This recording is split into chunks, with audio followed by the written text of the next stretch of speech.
ये कहानी है 90 की। उस जमाने में आज की तरह मोहब्बत नहीं होती थी। पहले बात करने के लिए लेटर पोस्ट करना पड़ता था, फोन होता था लेकिन केबल वाला वह भी सबके घरों में नहीं होता था। सोचिए, जब आपको आपके मैसेज का रिप्लाई 1 महीने बाद मिले, कोई दुख या तकलीफ का पता तकलीफ खत्म होने के बाद पता लगे, तो आज हम एक फ़ोन करके सब साथ पता कर लेते हैं। तो दोस्तों, आज हम ऐसी ही एक कहानी पढ़ेंगे। कहानी सन 1996 की है। राकेश उस समय करीब 18 साल का होगा और स्कूल खत्म करके कॉलेज में आने वाला था। उस जमाने में कॉलेज भी काम हुआ करते थे, लेकिन राकेश जिस शहर में रहता था वहाँ कॉलेज था। उस समय जातिवाद बहुत चलता था, लेकिन राकेश इन सब को नहीं मानता था, इसलिए उसने अभी तक शादी नहीं की। हालांकि उस वक्त 16 साल की उम्र में ही शादी हो जाती थी, लेकिन राकेश ने अपनी पढ़ाई के चक्कर में और उसे शादी करने का बिल्कुल मन नहीं था। उसने अपने घर में शादी के लिए मन कर दिया था कि मुझे शादी नहीं करनी है। और फिर मिली उसे सबा मुसलमान थी और पढ़ने के लिए अपने नाना नानी के घर आई थी। राकेश का घर सबा के नाना नानी के घर के ठीक सामने ही था। वैसे तो उस वक्त लड़कियों को ज्यादा पढ़ाते नहीं थे, लेकिन सबा पढ़ना चाहती थी, इसलिए वो अपने नाना नानी के पास आ गई। और जिस कॉलेज में राकेश ने एडमिशन लिया, उसी कॉलेज में सबा ने एडमिशन लिया। दोनों सेम कोर्स कर रहे थे और एक दिन दोनों की मुलाकात क्लासरूम में हुई। अभी तक राकेश ने सबा को देखा नहीं था, क्योंकि सबा बुरखे में थी। लेकिन आगे से एक आवाज़ राकेश को सुनाई दी, सर हमें ये समझ नहीं, क्या आप दोबारा बताएंगे? राकेश ने सबा को देख तो नहीं पाया, लेकिन उसकी आवाज़ उसे इतनी पसंद आई कि उसे सबा को देखने का मन करने लगा। वो पीछे बैठा बार बार सबा को देख रहा कि किसी तरह उसे उसका चेहरा दिखे, लेकिन बुरखे से सबा का चेहरा नहीं दिखा। कुछ देर बाद राकेश ने सबा को घर जाते देखा और इस बार उसने उसकी आंखें देखी। उसे सबा सा प्यार होने लगा था। राकेश उसका चेहरा देखने के लिए बेहद उत्सुक होने लगा था। राकेश रोज कॉलेज में सबा को देखने की कोशिश करता, लेकिन देख नहीं पाया। फिर एक दिन राकेश अपने ही घर की छत पर किताब लेकर पढ़ रहा था। उसकी नज़र सामने वाली छत पर पड़ी। कोई लड़की कपड़े सुखा रही होती है। अचानक से लड़की घूमती है और राकेश की तरफ देखती है। राकेश को उसकी आंखें जानी पहचानी सी लगी और राकेश सबा को देखता ही रह गया। और फिर सबा राकेश को देखकर नीचे चली गई। राकेश का दिल कह रहा था कि ये वही लड़की है जिसका चेहरा देखने के लिए वो कितने दिन से उत्सुक था।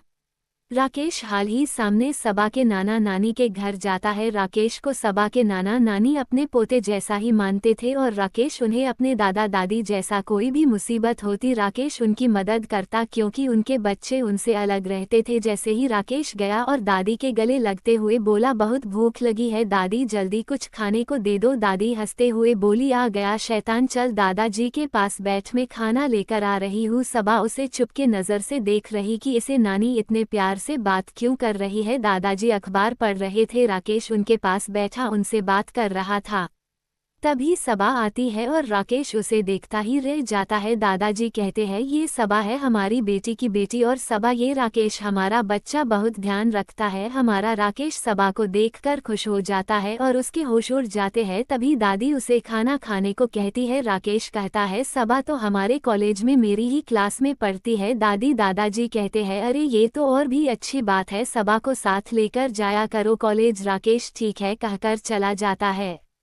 अगले दिन सुबह सबा के साथ राकेश कॉलेज जा रहा था। तब राकेश ने सबा से बात करने की कोशिश की, लेकिन सबा ने ज़्यादा बात नहीं की। लेकिन रोज़ साथ में कॉलेज जाना, धीरे धीरे दोनों की अच्छी दोस्ती हो गई थी और दोनों खुल के एक दूसरे से बात लगे थे। पहले की तरह सबा चुप नहीं रहती। कुछ दिनों से कॉलेज में एक लड़का सबा को परेशान कर रहा था, लेकिन सबा ने राकेश को नहीं बताया। लेकिन एक दिन राकेश ने अपनी आंखों से एक लड़के को देखा, वो सबा का हाथ पकड़ने की कोशिश कर रहा था। राकेश ने लड़के को मारा और उसकी कंप्लेन की और राकेश सबा से गुस्सा हुआ और बोला, तुमने मुझे बताया क्यों नहीं? उस सबा राकेश को सुनती रही। धीरे धीरे सबा को रेक से प्यार होने लगा था, जबकि राकेश पहले से ही सबा को अपना दिल दे बैठा था। कोई उसे गंदी नज़र से देखे राकेश को ये पसंद नहीं था, इसलिए हर वक्त राकेश सबा के साथ ही रहता था। एक दिन राकेश और सबा एक दूसरे को छत से देखकर मुस्कुरा रहे थे। दादी ने दोनों को देख लिया। जब राकेश दादी के पास गया तब दादी ने मुस्कुराकर कहा अपने दिल की बात उससे कह दी या नहीं। राकेश ने जल्दी में जवाब देते हुए कहा अभी कहाँ बोल पाए दादी, और राकेश को एकदम से याद आया दादी को कैसे पता चला, और फिर दादी ने कहा साथ अच्छे लगते हो, जल्दी सबा को अपने दिल की बात बता दे राकेश, दादी कहीं मना ना कर दे, इस बात का मुझे डर लगता है दादी कुछ ही दिनों बाद घर चली जाएगी, फिर बैठा रहना कोई और ले जाएगा उसे शादी करके। राकेश नहीं नहीं दादी शुभ शुभ बोलिए। राकेश अगले दिन ही रास्ते में सबा को अपने दिल की बात बताते हुए कहता है सुनो सबा, मैं तुमसे बहुत प्यार करता हूँ और तुमसे शादी करना चाहता हूँ। सबा मुस्कुराते हुए चली जाती है और शाम को घर आने को कहती है। राकेश शाम को घर जाता है, सबा के नाना नानी और सबा बैठे होते हैं। सबा सब कुछ बता देती है अपने नाना नानी को। दादाजी मुस्कुराते हुए कहते हैं तो कब करनी है शादी। राकेश और सबा उनका आशीर्वाद लेते हैं। धीरे धीरे दोनों साथ में समय बिताते हैं और समय कब निकल जाता है पता ही नहीं चलता। कुछ दिनों बाद सबा की पढ़ाई पूरी हो जाती है और सबा अपने घर जाने से पहले सबसे मिलती है, खासकर राकेश से। सबा रो रही थी। राकेश सबा से कहता है रो मत, घर जाकर चिट्ठी लिखना, मैं भी लिखूंगा और मम्मी पापा से बात करो और बस फिर शादी करके ले आएंगे तुम्हें। सबा राकेश को आखिरी दफा गले लगाती है और फिर चली जाती है। घर जाकर दोनों एक दूसरे को चिट्ठी लिखते हैं। करीब 20 दिन लग जाते थे दोनों की बात एक दूसरे तक पहुंचने में, जब तक दोनों एक दूसरे की चिट्ठी का इंतजार करते रहते थे। एक दिन सबा के नाना नानी ने सबा के माता पिता से बात की राकेश और सबा की शादी के लिए। राकेश भी वहीं बैठा सुन रहा था, लेकिन सबा के पिता इस शादी से इनकार कर देते हैं क्योंकि राकेश हिंदू था। लेकिन सबा ने अपने घर में कह दिया कि वह सिर्फ राकेश से ही शादी करेगी। उस समय लड़की का इतना कहना बहुत बड़ी बात थी। उसके बाद सबा के पिता ने एक लड़का देखकर सबा की शादी तय कर दी। सबा ने राकेश को खत लिखा कि उसके पिता उसकी शादी जबरदस्ती कर रहे हैं और वो कुछ करे। जब तक राकेश के पास खत पहुंचा सबा की शादी हो चुकी थी। राकेश सबा के घर पहुंचा लेकिन वहां कोई नहीं मिला। सबा के माता पिता भी वहां से दूसरी जगह रहने चले गए। ये बात सबा के नाना नानी तक को पता नहीं चलने दी। सबा करीब 1 साल बाद अपने नाना नानी के घर आई। जैसे ही राकेश को पता चला सबा आई है, राकेश भाग कर गया।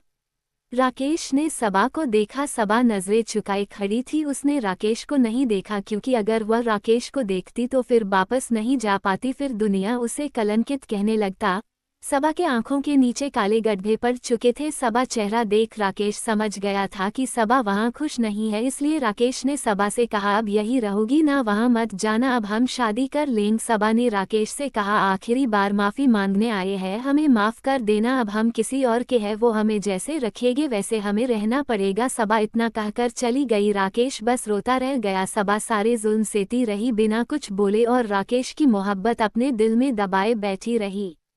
क्या सबा ने सही किया वापस जाकर? तो दोस्तों अपनी राय कमेंट में जरूर बताएं। कैसी लगी आपको ये कहानी।